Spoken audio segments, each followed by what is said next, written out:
hello, everyone. Welcome to Navigating the Nail Industry. I'm Casey Jorgensen, the Chief Experience Officer here at StyleSeat, and I am super thrilled to be speaking today with Chris Davis, beauty entrepreneur extraordinaire, owner of Buff Beauty Academy, Buff Beauty Salon Suites, all of the things. Let's give a warm welcome to Chris. Hello, Chris. How are you? And the crowd roars. Yay! Chris, how are you doing? Doing awesome. So, obviously, we want to learn a lot more about you, about Buff Beauty Academy and the salon suites that you have. So maybe you can start by telling us a little bit about yourself. So I'm Chris Davis, and I'm located in Charlotte, North Carolina, by way of Detroit, Michigan. Currently, I am the owner and lead instructor at Buff Beauty Academy. Been in the beauty industry all my life, so I would say that I am a third generation entrepreneur and a second generation beauty industry entrepreneur. So this journey has not been overnight. It's literally been all of my life. So I love what the beauty industry is doing now and all of the ways that young people are changing it and making a difference. I love that. So, because obviously you've been around and in beauty for such a long time, was there a pivotal moment that you recall that really helped to either accelerate your career or just crystallize things for you? I would say for me, COVID had a tremendous impact on my career. I never had a situation where I wasn't able to work, and COVID literally shut us down. And I think that was the time that I had to sit back and think about do I ever want to be without work, and what does that look like?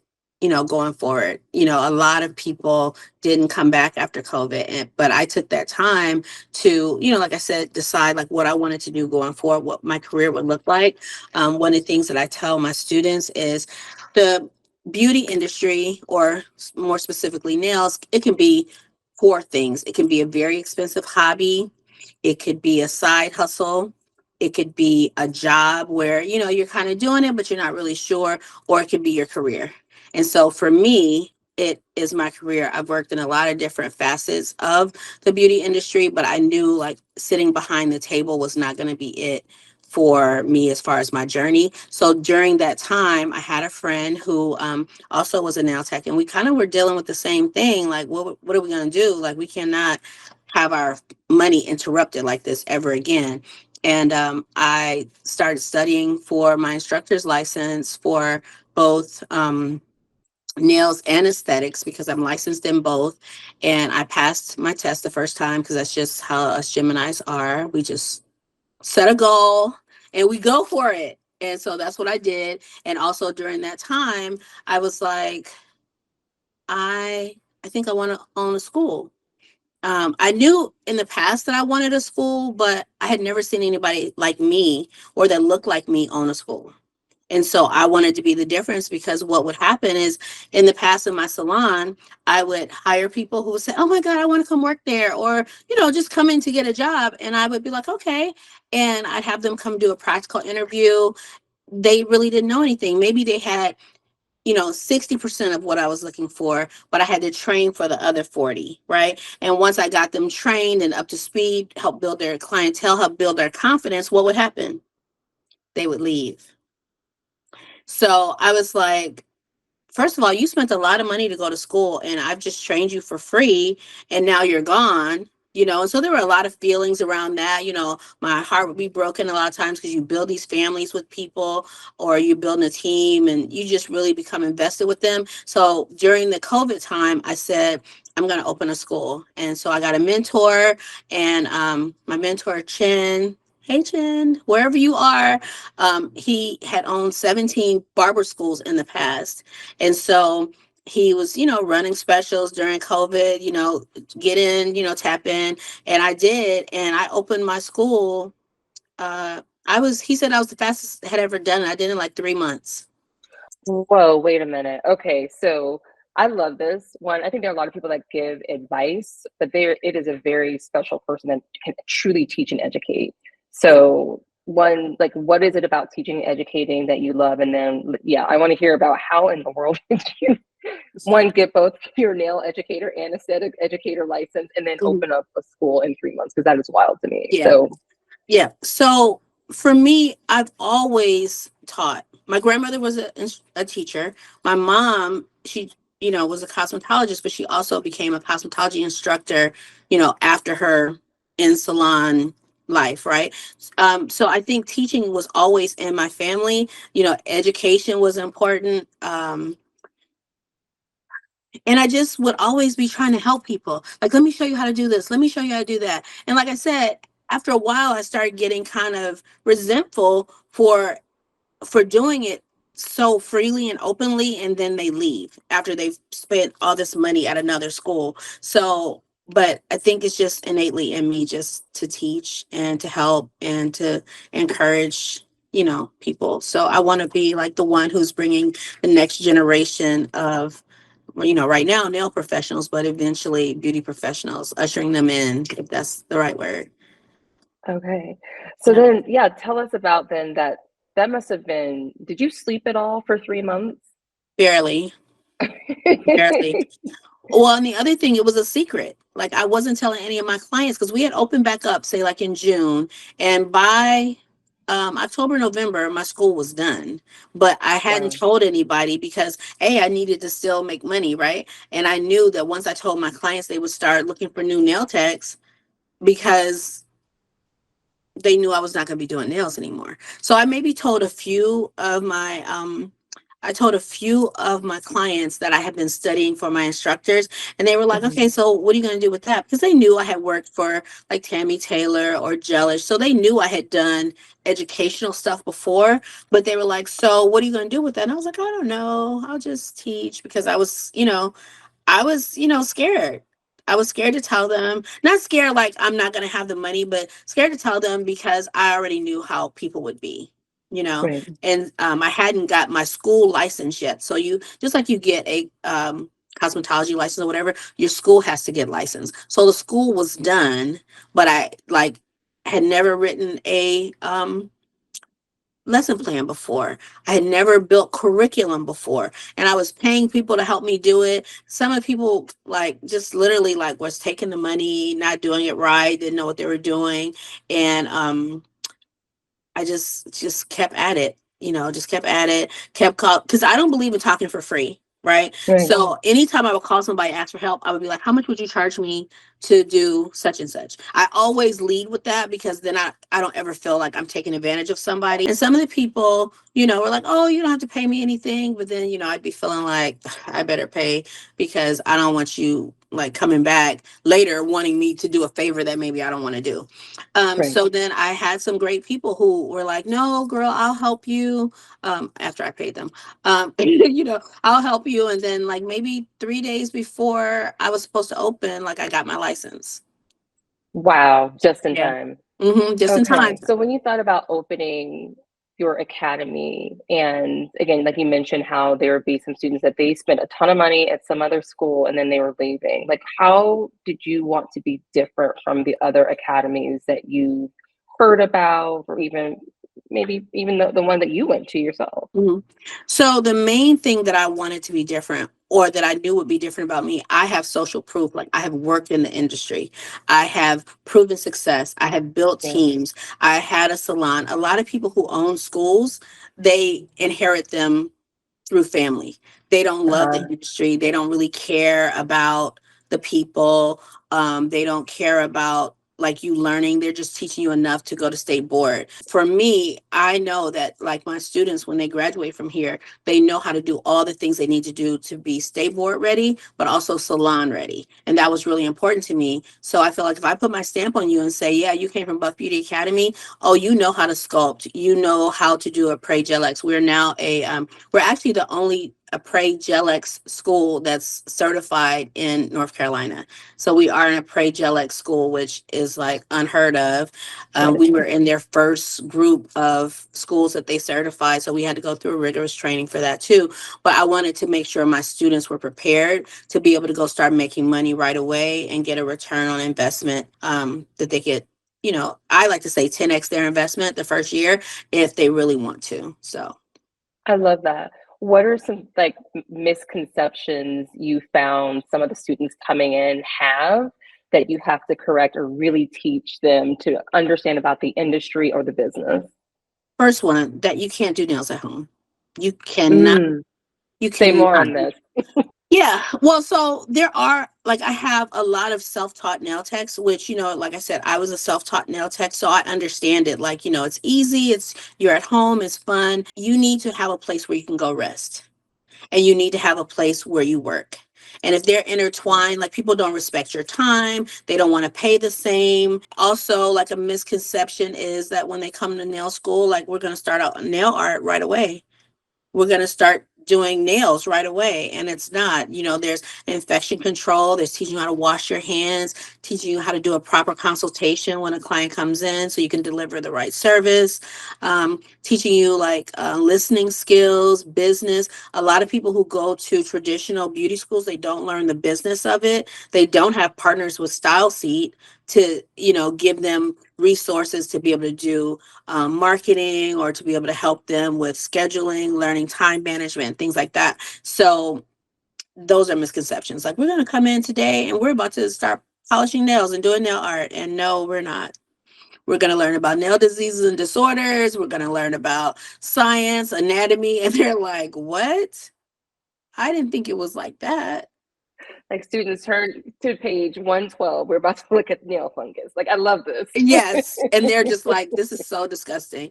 Or we'll start talking about things and they'll say, well, they never did that for me in the salon. We talk about consultation, or, explaining, well, this is simple as you can't use the same file. Like, if you go to a salon and they're pulling a file out that they've used on someone else, like, they don't know, like, you're not supposed to do that.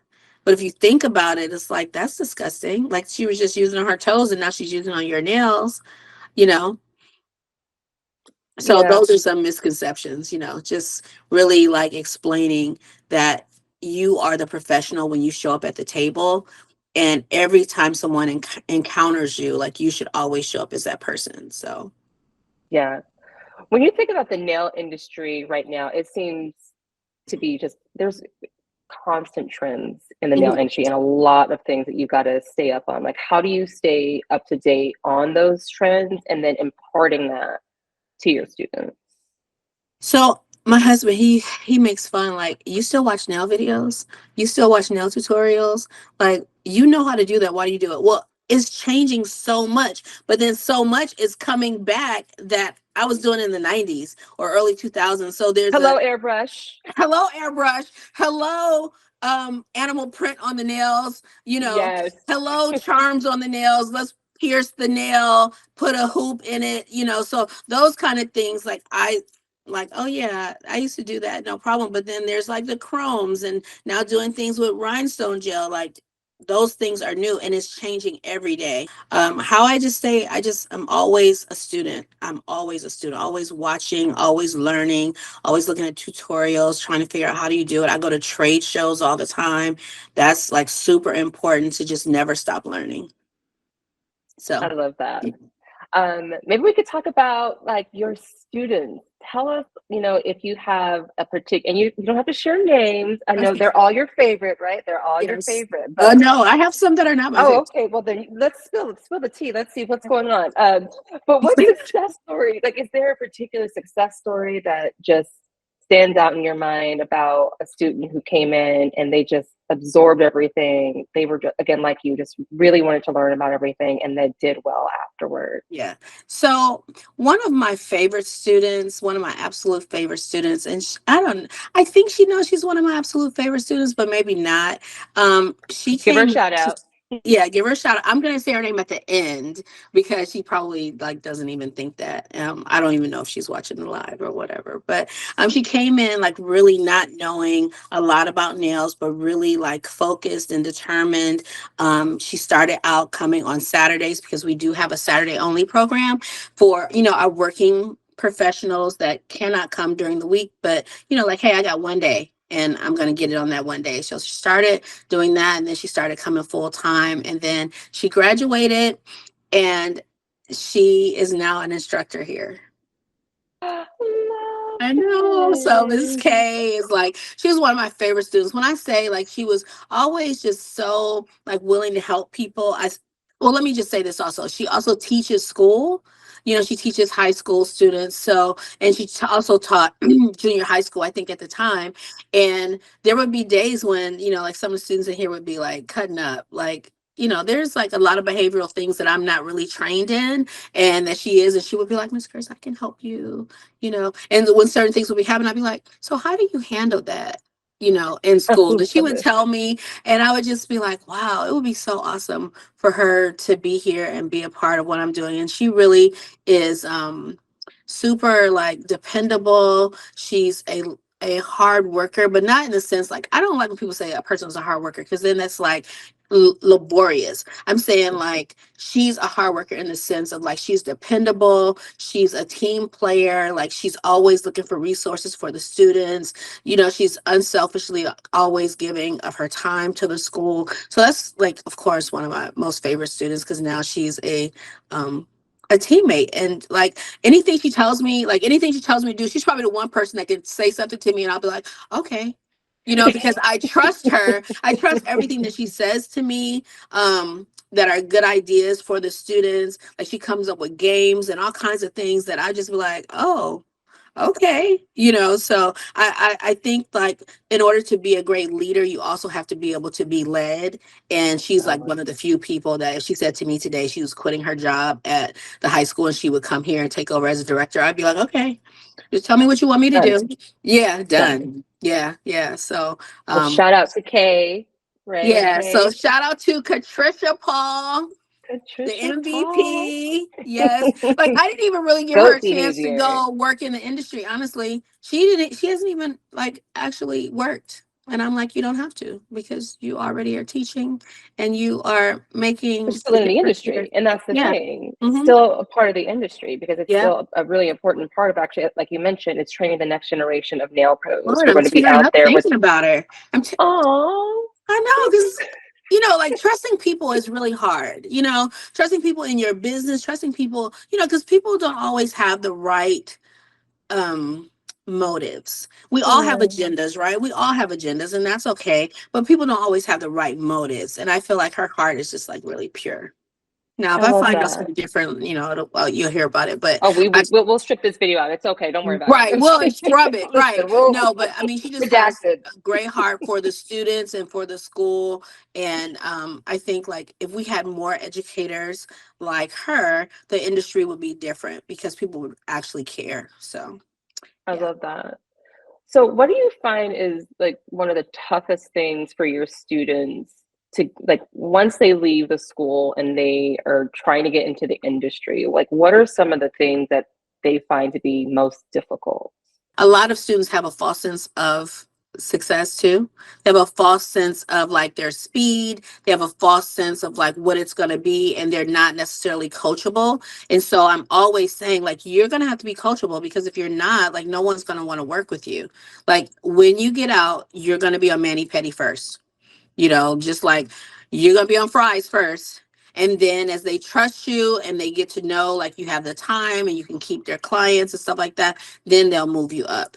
But unfortunately, and fortunately, I guess for me in a way, COVID made everybody believe that they should be an entrepreneur and they should own their own business.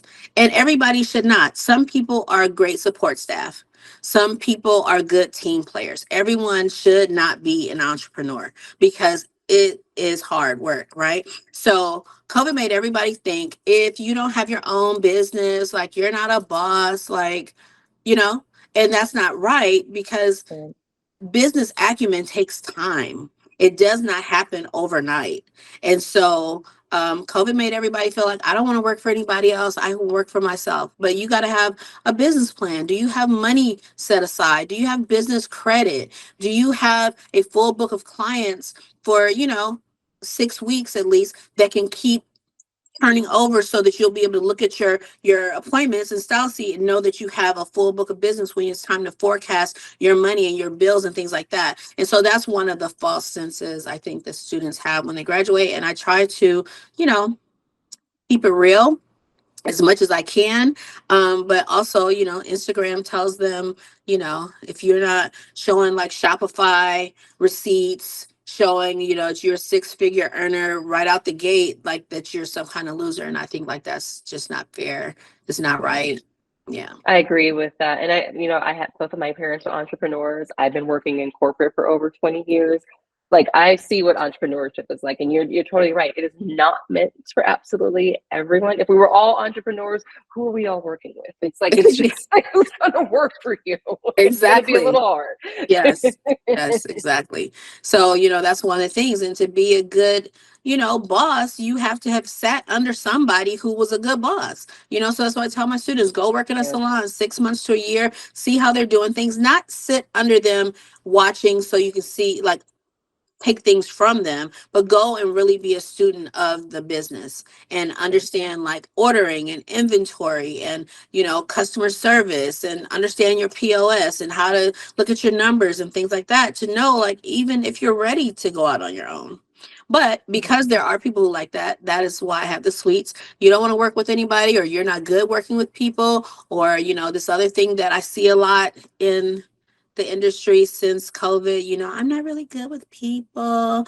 You know, I hear the word weird all the time, which, weird when I was coming up, it wasn't used in the same sense as it is now. But people just want to be by themselves. And I always say, like, your learning stops when you're by yourself, unless you Oh, are being like super uh mindful of going to classes all the time, tapping in with yeah, masterminds, webinars, and things like that to increase your knowledge base. Once you're in a suite, you're by yourself, your clients aren't going to teach you anything. right, Yeah. So, right. yeah. So that would be the answer for that, I I think. love that. So, yeah, let's talk a little bit about, I would say the salon suite. So, when did that come about? That came about, oh my God, that came about a year after the school had opened. So I kept it as a commission-based salon. So it was a commission salon, full Right. service nail salon when I opened the school. I kept it like that because in my mind, I'll have some place for once the students graduate, some place for them to go work, right? That's a Love great idea, that. right? Yeah. Yes. But the caveat to that was everybody was like, oh, they didn't want to sit. When you first get out of school, you're going to sit sometimes. You may have a full book of business around you, but you may be the one that's sitting because you're growing your business, right? Or, Miss Chris, that was your teacher, is different than Chris, who is your boss. Ah, very And much some so. of the coddling and softness that you got in school, in the salon, is like, no, you need to be here at this time. If you're not here, we're going to have a conversation. We're not going to have many conversations before you're not here anymore. And Right. so after about a year of that, I was like, yeah, no, this is not working. And I couldn't fully grow the school the way I wanted to, because I was like 1 foot in over Right. there and still over here. How do you get people to understand just the investment they have to make in themselves or in their Mhm. business? Like you're not an employee of one. You're Mhm. actually a business owner. You're working for someone that you do have to actually invest to grow your business to get clientele. I mean, you had a salon, you had foot traffic there. It makes sense with commission salons that you're going to get a, a piece of that. That's how it works. How do you get people or new students to really accept the investment in their business? So I think the first part is kind of easy because they're here.